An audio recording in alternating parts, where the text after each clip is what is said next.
Hello viewers, welcome back Malaysia থেকে। আপনাদের জন্য একটা দুঃসংবাদ নিয়ে আসলাম। মালয়েশিয়াতে ২৬ সালে যে কলিংগুলো খুলছে, যে গণমাধ্যমগুলো দেখাচ্ছে একের পর এক, আসলে সে ২৬ সালে যে কলিংটা খুলছে তার অনলাইনেও ওয়েবসাইট খুলে দিছে। অনেকে অনলাইন করছে, মেডিকেল করছে, পাসপোর্ট জমা দিছে।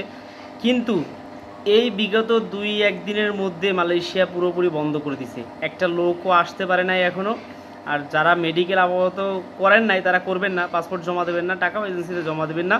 কারণ মালয়েশিয়া এখন বন্ধ হওয়ার মূল কারণ হচ্ছে মালয়েশিয়াতে সামনে ইলেকশন, ভোট হবে। তো এই কারণে মালয়েশিয়া বন্ধ করে দিছে।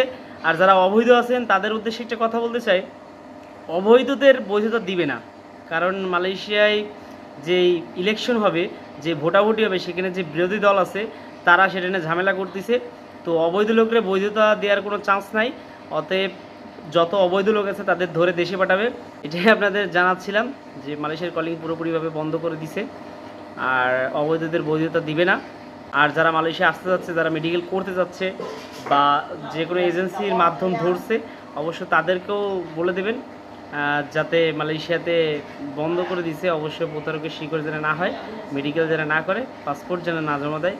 তো অবশ্যই অপেক্ষা করেন, ইলেকশনের পরে হয়তো এই ২৬-এর শেষে নয়তো ২৭-এর শুরুতে আসতে পারবেন ইনশাল্লাহ। ওকে, ধন্যবাদ। আসসালামু আলাইকুম।